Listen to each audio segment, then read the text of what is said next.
అన్నదాత అన్నదాత మీ అన్నదాత చెమటోడ్చి ఆహారాన్నందించే రైతన్నా అనునిత్యం నీ కండదండగా నిలిచే నేస్తం ఎవరన్నా అన్నదాత అన్నదాత మీ అన్నదాత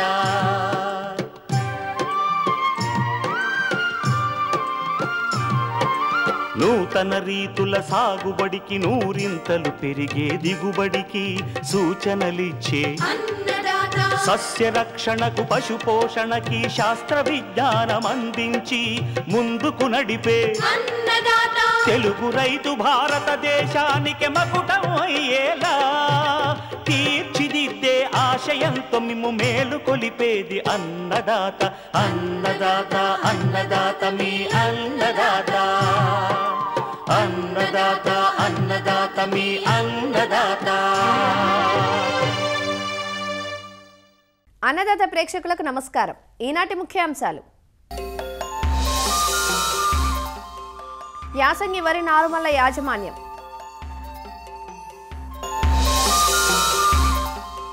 అధిక దిగుబడులకు పుచ్చ సాగులో మెళకువలు, మంచి ఉత్పాదకత కోసం జీవాల మేత యాజమాన్యం మెళకువలు, ఇంకా జై కిసాన్ వ్యవసాయ సమాచారం.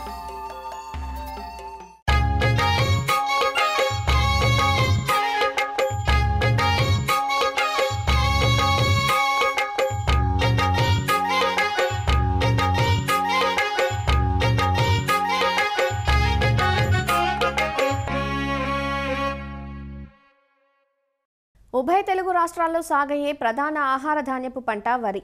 తెలంగాణ రాష్ట్రంలో నవంబర్ 15 నుంచి డిసెంబర్ 20 వరకు యాసంగి వరి నారు పోసుకోవడానికి అనువైన సమయం. యాసంగి వరి సాగు చేసేటప్పుడు రైతులు కొన్ని ముఖ్యమైన అంశాలను దృష్టిలో పెట్టుకోవాలి. శీతాకాలపు చలిగాలులు, మంచు వాతావరణానికి నారు సరిగా ఎదగదు. చీడపీడలు ఆశించే ఆస్కారం ఎక్కువగా ఉంటుంది. అంతేకాదు, జింకు లోపం ప్రధాన సమస్యగా ఉంటుంది. అందువల్ల నారు పెంపకంలో మెలకువతో వ్యవహరించినప్పుడే సకాలంలో ఆరోగ్యవంతమైన నారును పొందగలం. యాసంగి వరి సాగు కనువైన రకాలు, నారుమడి యాజమాన్యం గురించి వివరిస్తున్నారు రాజేంద్రనగర్లోని ప్రొఫెసర్ జయశంకర్ తెలంగాణ రాష్ట్ర వ్యవసాయ విశ్వవిద్యాలయం వరి పరిశోధనా స్థానం శాస్త్రవేత్త డాక్టర్ స్పందన భట్. మనకు ఈసారి వానాకాలంలో అధిక వర్షాలు కురవటము, మరి నీటి లభ్యత ఎక్కువ ఉండటం వల్ల కూడా రైతులు యాసంగిలో కూడా వరి వేయటానికి సన్నిద్ధమవుతున్నారు. మనము ఏ సమయంలో విత్తుకోవాలి అనేది దానిపై ఆధారపడి ఉంటుంది. మనకి తెలంగాణలో ముఖ్యంగా చలి వస్తుంది, తర్వాత కోతల సమయంలో మనకి ఉష్ణోగ్రతలు చాలా పెరుగుతాయి. ఈ రెండింటిని దృష్టిలో ఉంచుకొని మనము నవంబర్ 15 నుండి డిసెంబర్ 20 వరకు మనము విత్తనం వేయటానికి సిఫారసు చేస్తున్నాము. కానీ కొంతమంది రైతులు అంటే మనకు కోత ముందుగా రావాలి అని నవంబర్ మొదటి వారంలో కనుక మనము నారు పోసుకుంటే మనకి ఈ ఏదైతే పిలక దశలో ఉన్నప్పుడు చలి ఉధృతంగా పెరిగినప్పుడు మనకి పిలక బాగా కట్టకపోవడము, ఏదైనా నర్సరీలో కూడా చాలా మొక్కలు చనిపోవడము, మొక్క బాగా గిడసబారిపోవడము అనేది చాలా వస్తుంది. కాబట్టి మనము మరీ ముందుగా నారు పోసుకోవద్దు. ఒకవేళ అంటే చాలా ఆలస్యం అంటే మనకి వానాకాలంలో వరి కోత దాన్ని బట్టి మనము మళ్ళీ విత్తనం పోసుకోవడం అనేది ఆలోచిస్తుంటారు. వానాకాలం పంట లేట్ అంటే హార్వెస్ట్ లేట్ అయినా కొద్దీ మనకి కోత ఏప్రిల్ తర్వాత అంటే ఏప్రిల్ మాసంలో వస్తుంది. ఆ సమయంలో చేసుకోవడం వల్ల మనకి గింజలో బాగా పగుళ్ళు ఏర్పడము, అవన్నీ మనం మిల్లింగ్ వెళ్ళినప్పుడు చాలా ఎక్కువగా నూక రావడము ఇవన్నీ జరుగుతాయి. కాబట్టి ఈ సిఫారసు చేసిన సమయంలో మనము నారు పోసుకోవడము బాగా ముఖ్యమైన విషయము. ఈ యాసంగిలో సన్న రకాలు, దొడ్డు రకాలు మనము ఎంచుకోవచ్చు. ఏ రకాలను ఎంచుకున్నా మనము స్వల్పకాలిక రకాలను ఎంచుకోవడము చాలా ముఖ్యం. కాబట్టి ఈ స్వల్పకాలిక రకాల్లో మనము సన్నగింజ రకాలు కనుక చూసుకుంటే మనకి తెలంగాణ సొన్న అంటే RNR 15048 మరియు కున్నారం 1638 అనే రకాలు మనకి ఎక్కువగా ఉంటాయి. వీటితో పాటు జగిత్యాల సన్నాలు, జగిత్యాల సాంబా మరియు వరంగల్ 962 అనే రకాలు కూడా ఈ సన్నగింజ రకాల్లో రైతులు ఎంచుకోవచ్చు.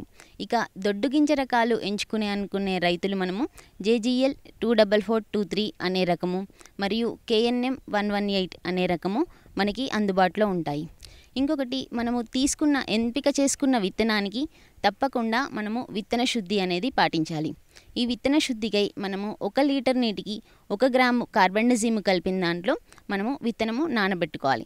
దాని తర్వాత మనము మండే కట్టుకోవచ్చు.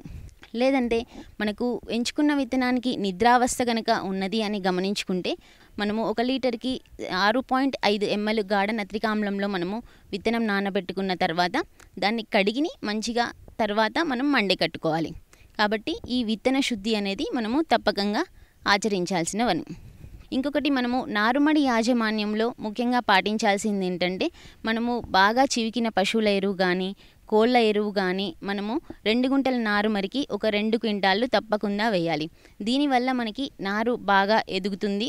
అలాగే ఇక రసాయనిక ఎరువులని చూసుకున్నప్పుడు కనుక మనము 2 గుంటల నారుమడికి మనము 2 కిలోల నత్రజని ఇచ్చే ఎరువులని అందించాలి.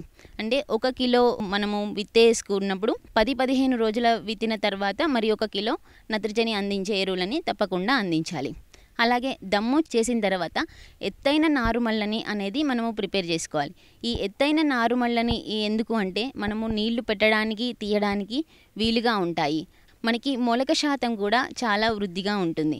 ఇంకొకటి ఈ చలి ఎక్కువగా ఉన్నప్పుడు మనకి నారు చచ్చిపోవడము ఎర్రబడిపోవడము ఇవన్నీ వస్తాయి.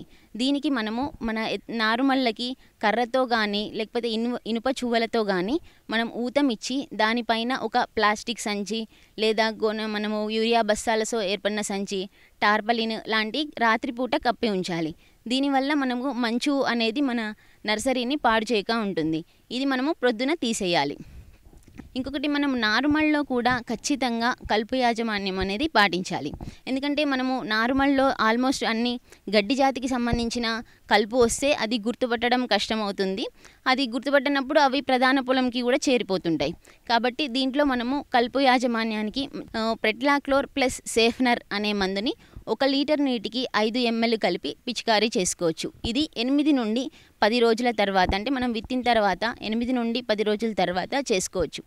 ఊదా ఒడిపి అనే కలుపు ఎక్కువ ఉన్నప్పుడు మనము సైహ్లోపాప్ పి బ్యూటైల్ అనే మందుని 1 లీటర్ నీటికి 1.5 ml కలిపి పిచికారీ చేసుకోవచ్చు. లేదంటే మన పొలంలో గడ్డి తుంగ మరియు వెడల్పాకు కలుపు అన్నీ ఉన్నప్పుడు బిస్పైరిబాక్ సోడియం అనే మందుని 1 లీటర్ నీటికి 0.5 ml కలిపి పిచికారీ చేసుకోవాలి. ఈ విధంగా మనము కలుపును మనం నారుమళ్ళలోనే సంహరిస్తే అది మనకి ప్రధాన మడికి తీసుకెళ్లకుండా ఉంటుంది. ప్లస్ మన నారు కూడా బాగా ఎదుగుతుంది. ఇంకొకటి మనము నారు పీకే ముందు 1 వారం రోజుల ముందుగా మన ఎకరానికి సరిపడే నారుమడికి ఒక 800 గ్రాముల కార్బోఫ్యూరాన్ గురికలను వేయాలి. అవి వేసిన తర్వాత అన్ని మడి మొత్తం చుట్టూ మూసివేసి ఆ నీళ్లు బయటికి వెళ్ళకుండా చూసుకొని అందులోనే ఇంకితే గనక మనము ఈ నారుని ప్రధాన పొలంలో నాటినప్పుడు దాదాపు 20 రోజుల వరకు మనకి పురుగుల నుండి మనకి ప్రొటెక్షన్ ఇస్తుంది. కాబట్టి ఈ రకంగా మనము సస్యరక్షణ పాటించాలి. అంతేకాకుండా ఈ నారుమడికి మనము నీళ్ళు ఇచ్చినప్పుడు మనము దాదాపు 7 రోజుల వరకు నీళ్లు ఇస్తూ పెడుతుంటే 6 తడిగా ఇస్తూ ఉండాలి. 1 వారం రోజులు గడిచిన తర్వాత మనము 2 నుండి 3 సెంటీమీటర్లు నీళ్లు నిలబెట్టచ్చు. ఒకవేళ మన నారుమళ్ళలో కనుక జింక్ ధాతు లోప లక్షణాలు వచ్చినప్పుడు అంటే జింక్ ధాతు లోప లక్షణాలు ఎలా ఉంటాయంటే ఆకుకు ఇరువైపులా తుప్పు రంగు మచ్చలు వచ్చి ఇటుక రంగులో మనకి ఉంటుంది. ఒకవేళ ఆకు ముట్టుకున్నప్పుడు గిడసబారి ఇట్లా విరిగిపోతుంది. అప్పుడు మనము జింక్ సల్ఫైట్ 2 గ్రాములు 1 లీటర్ నీటికి కలిపి వారం వ్యవధిలో 2 సార్లు పిచికారీ చేసుకోవచ్చు. దీనివల్ల మనకి జింక్ ధాతు నుండి మన నారు రక్షించబడుతుంది. ఇవన్నీ చేయడం వల్ల మనకి మంచిగా ఎదిగిన 4 నుండి 6 ఆకులు ఉన్న నారు ప్రధాన మడికి మనము ట్రాన్స్ప్లాంట్ చేసుకోవచ్చు. మనకి ఈ యాజమాన్య పద్ధతులు పాటించి మన నారుని రక్షించుకోవచ్చు.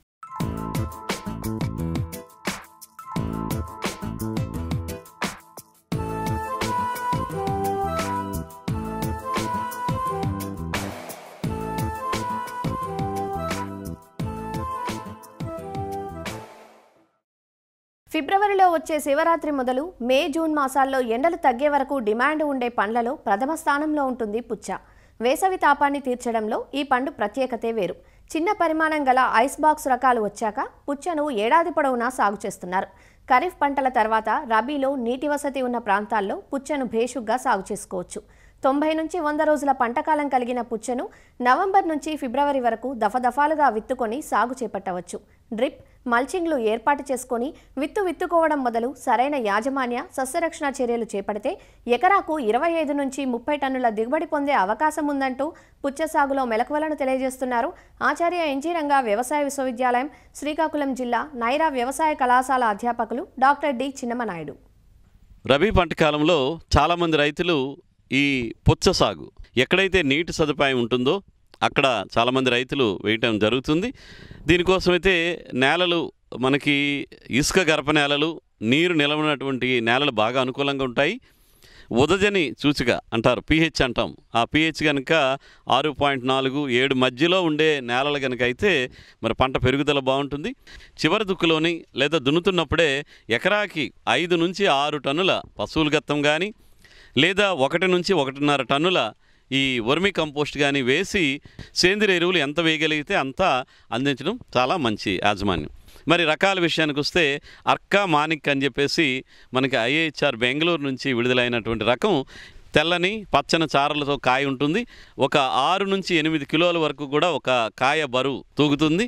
మన ఎకరానికి చూసుకుంటే దిగుబడి పరంగా ఒక 60 నుంచి 70 క్వింటాల వరకు కూడా దిగుబడి వస్తుంది.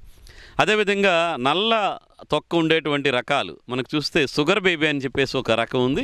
ఇదేంటంటే గుండ్రంగా ఉంటాయి కాయలు, కాకపోతే కాయ బరువు తక్కువ ఉంటుంది, 2-3 కిలోల వరకే ఉంటుంది. మనకి ఇందులో కాకపోతే ఈ షుగర్ బేబీలో చక్కెర శాతం ఎక్కువ ఉంటుంది. అదేవిధంగా షుగర్ బేబీ రకం ఏంటంటే ఎట్టి పరిస్థితులు కూడా పగలదు. వాళ్ళ ప్రాంతానికి మార్కెట్కి ఏ కాయలు రకాలు, ఏ పుచ్చ రకాలు కానీ హైబ్రిడ్స్ మనకు అనుకూలంగా ఉంటాయో అలాంటి హైబ్రిడ్స్ని ఎంపిక చేసుకుని వాళ్ళు వేసుకోవచ్చు. విత్తన మోతాదు విషయం చూసుకుంటే మనకు సుమారుగా 600 నుంచి 800 గ్రాములు విత్తనం ఒక ఎకరానికి సరిపోతుంది. ఇకపోతే కనుక పొలం తయారు చేసేటప్పుడు వేసే విధానంలో చూసుకుంటే మనం బోధులు కాలువల రూపంలో తయారు చేసుకోవాలి. ఒక 2.5 మీటర్లు వదిలేసి 60 సెంటీమీటర్ల వెడల్పు కాలువలు చేసుకోవాలి. కాలువలు చేసుకొని కాలువలకు ఇరువైపులా కూడా మనం ఈ విత్తనానికి అంటే కాలువలో ఉన్నటువంటి వరుసల మధ్యలో మనకి ఒక్కొక్క విత్తనానికి 50 సెంటీమీటర్లు అంటే 1/2 మీటర్ దూరంలో ఉండేటట్టు ఒక్కొక్క విత్తనాన్ని నాటుకుంటూ వెళ్ళిపోతే సరిపోతాయి. రకాలైతే 2-3 విత్తనాలు పెట్టండి. అదే హైబ్రిడ్ అయితే ఒక్కొక్క విత్తనం పెట్టుకున్నా కానీ సరిపోతుంది.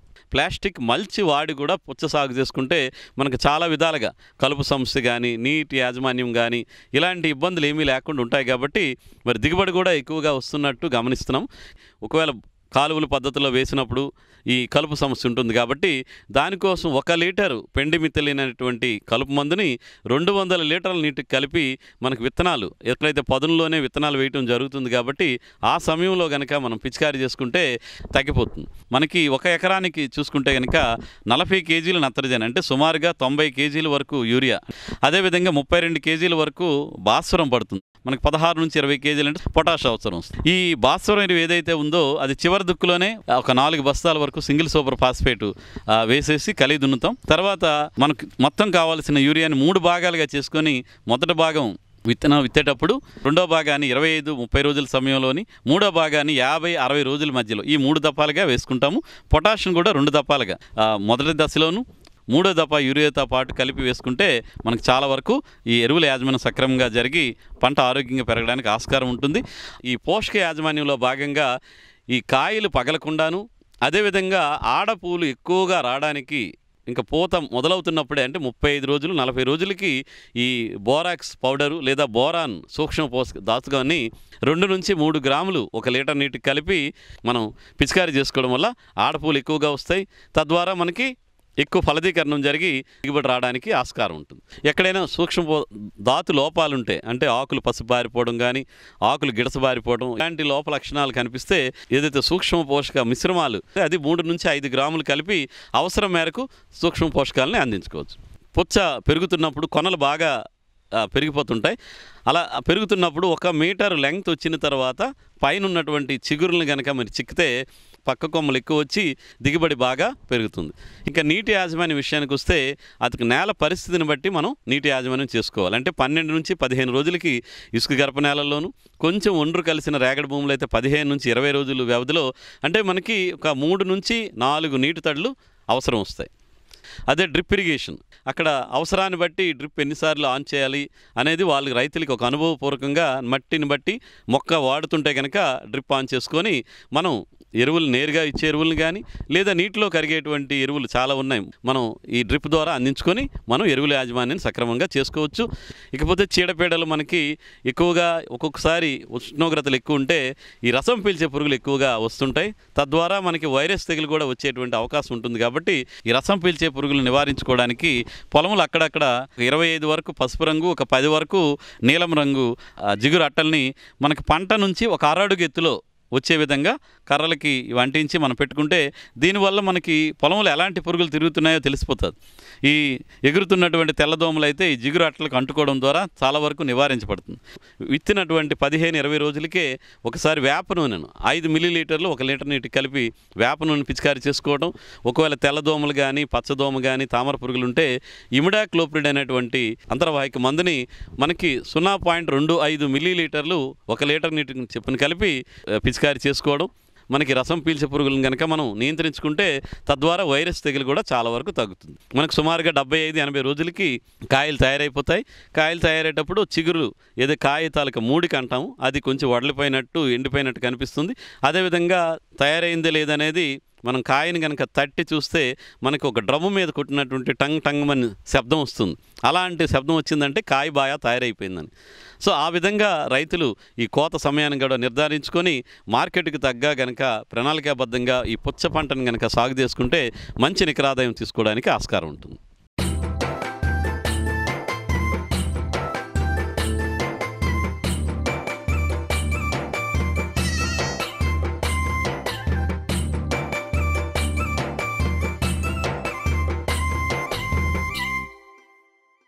వ్యవసాయానికి చేదోడు వాదోడుగా ఉంటూ పాడి పరిశ్రమ తర్వాతి స్థానం ఆక్రమించింది జీవాల పెంపకం. మెట్ట రైతులకు ఆర్థికంగా అండగా ఉంటోంది. అందుకే ఇప్పుడు ఎందరో ఔత్సాహికులు ఈ జీవాల పెంపకాన్ని ప్రధాన వ్యాపకంగా మలుచుకొని లాభాల బాటన పయనిస్తున్నారు.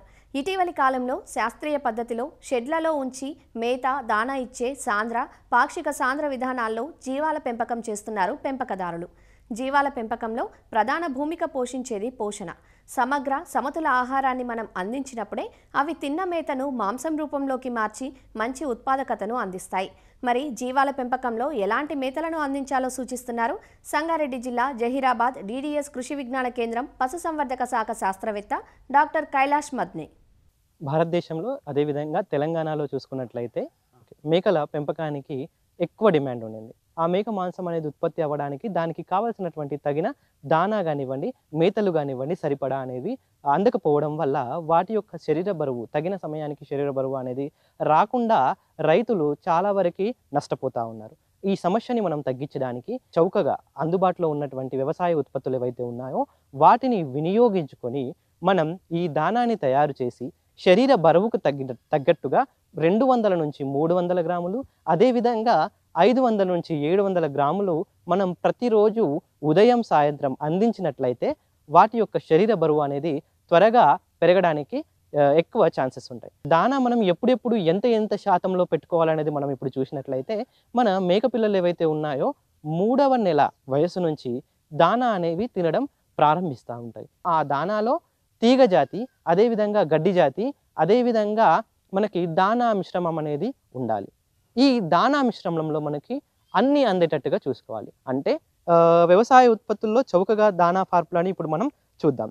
దీంట్లో మనకి ముడి పదార్థం ఏదైతే ఉండిందో ఆ ముడి పదార్థం అనేది మొక్కజొన్న లేదంటే జొన్న 20 కేజీలు, అదేవిధంగా వేరుశనగ చెక్క ఏదైతే ఉండిందో అది 10 కిలోలు, అదేవిధంగా వరి తౌడు చూసినట్లయితే అది ఒక 17 కిలోలు, అదేవిధంగా పత్తి గింజల చెక్క ఇది ఒక 10 కిలోలు, గడ్డి కూడా మనకి ఒక 40 కిలోలు, దాంతోపాటు ఖనిజ లవణాల మిశ్రమం 2 కిలోలు, ఉప్పు 1 కిలో. ఈ విధంగా మనం ఫార్ములా చేసుకోవచ్చు. రెండవ ఫార్ములాను చూసినట్లయితే మనం మొక్కజొన్న లేదా జొన్న 10 కిలోలు, వేరుశనగ 15 కిలోలు, వరి తౌడు 13 కిలోలు. ఇక్కడ మనం పత్తి గింజల చెక్క అనేది వాడవలసిన అవసరం లేదు. కాకపోతే ఇక్కడ మనం పత్తి గింజల పొట్టు వాడుకోవచ్చు. ఈ పత్తి గింజల పొట్టు అనేది 40 కిలోల వరకు మనం ఇవ్వచ్చు. అదేవిధంగా బెల్లం ఏదైతే ఉండిందో బెల్లం 10 కిలోలు, కోడిపెంట 10 కిలోలు, ఆ తర్వాత ఖనిజ లవణాల మిశ్రమం 1 కిలో, ఉప్పు 1 కిలో. ఈ విధంగా మనం మన లోకల్ అవైలబుల్ ఉన్నటువంటి వ్యవసాయ ఉత్పత్తులు ఏవైతే ఉన్నాయో వాటిని ఉపయోగించి చౌకగా తయారైనటువంటి దానాన్ని మనం తయారు చేసుకోవచ్చు. 3వ నెల వయసు ఉన్నటువంటి మేక పిల్లలకి మనం 200 గ్రాముల దానా అనేది ఇవ్వచ్చు. ఈ 200 గ్రాముల దానా అనేది కూడా మనం ఉదయం సాయంత్రం సమభాగాల్లో ఇవ్వాలి. దాంతోపాటుగా శుభ్రమైనటువంటి నీరు, అదేవిధంగా లివర్ టానిక్స్ అనేవి మనం అందించాలి. ఈ విధంగా అందించినట్లయితే మనకు మేకలు 9వ నెల వచ్చేసరికే చుడికి వస్తాయి. మగవి ఏవైతే ఉన్నాయో 8 నుంచి 9వ నెల వరకు మనకి తగిన బరువు వచ్చి మనం మార్కెట్లో అమ్ముకోవడానికి ఎక్కువ ఛాన్సెస్ అనేవి ఉంటాయి. ఎదకు రాని మేకలు ఏవైతే ఉన్నాయో వాటికి మనం 200 గ్రాముల నుంచి 700 గ్రాముల వరకు మనం దానా అనేది ఇవ్వాలి. దానాన్ని ప్రిపేర్ చేసి మన మేకలకు ఇవ్వడం వల్ల అవి త్వరగా బరువు పెరిగి అదేవిధంగా చుడికట్టి నిలిచి మన మంద యొక్క అభివృద్ధి అనేది జరిగి గొర్రెలు మేకల పెంపకందారులు ఎవరైతే ఉన్నారో వారికి లాభాల బాటలో నడుస్తారు.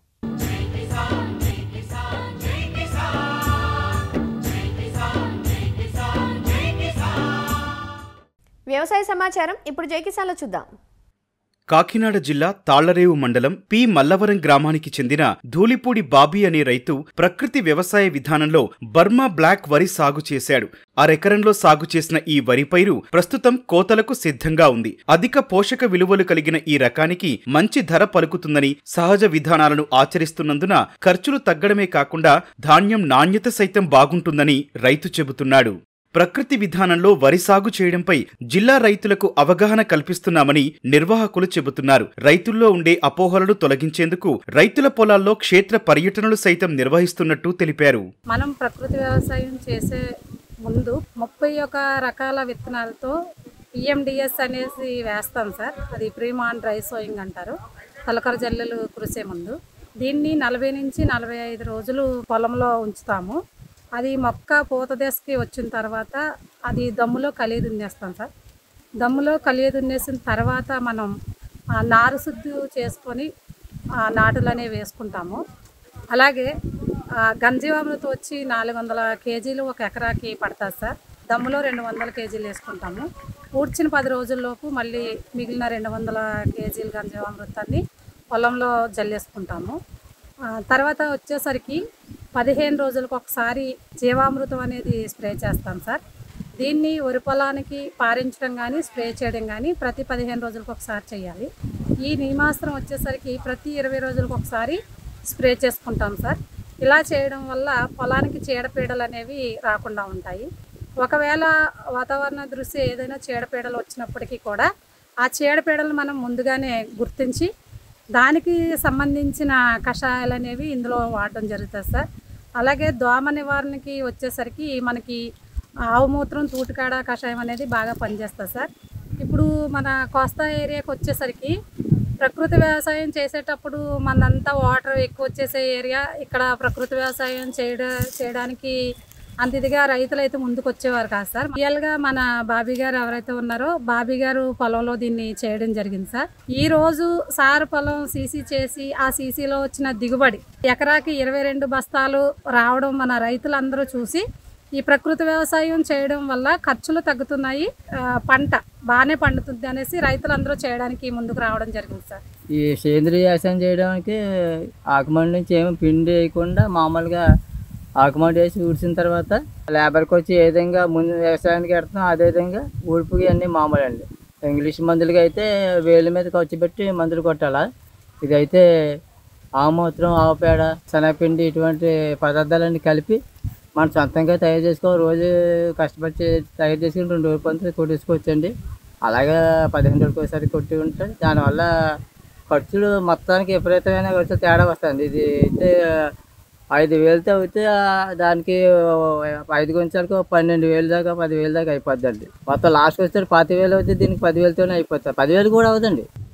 మన 11లో మీటింగ్ పెట్టినప్పుడు ప్రకృతి వ్యవసాయం గిట్టుబాటు అవ్వదు, ఏం చేద్దంటే అంత పండదో పంట అని చెప్పేసి నేను అపోహపడ్డాను. కానీ ఈరోజు ఈ సత్తుకొండ అనే రైతు ఇక్కడ బ్లాక్ రైస్ తిరిగి పెట్టి దాన్ని పండించాడు. అంటే కొంచెం దెబ్బతిన్నదే వ్యవసాయం, అయినా సరే 22 బస్తాలు దిగుబడి వచ్చింది. చాలా గ్రేట్. చాలా ఇంత దిగుబడి వస్తాయని నేను అనుకోలేదు. రైతులందరూ కూడా మొత్తం పెట్టక్కర్లేదు, ఒక 5 గుంచాలు 4 గుంచాలు 3 గుంచాలు కనీసం పెట్టి కొత్తగా ట్రైలు ఎత్తే మనకు మార్కెటింగ్ వస్తుంది. దానివల్ల రైతు నష్టపోవడం సహజ విధానాల్లో వరి సాగు చేస్తే సాగు ఖర్చులు తగ్గి నికరాదాయం చేతికి వస్తుందని, అలానే పర్యావరణాన్ని సైతం కాపాడే అవకాశం ఉన్నందున రైతులు ఈ దిశగా అడుగులు వేయాలంటూ అధికారులు సూచిస్తున్నారు. మరిన్ని విభిన్న అంశాలతో రేపటి అన్నదాతలో మళ్ళీ కలుసుకుందాం. అంతవరకు సెలవు. నమస్కారం. అన్నదాతలు తమ సందేహాలు, సమస్యలను 1800-425-4085 టోల్ ఫ్రీ నెంబర్లో ఉదయం 10 గంటల నుంచి 11 గంటల మధ్య పని దినాలలో సంప్రదించగలరు. ఈ కార్యక్రమాన్ని యూట్యూబ్లో www.youtube.com/annadata-etv లింక్ ద్వారా వీక్షించవచ్చు. అన్నదాత కథనాలు ఈటీవీ విన్ మొబైల్ యాప్లో వీక్షించండి.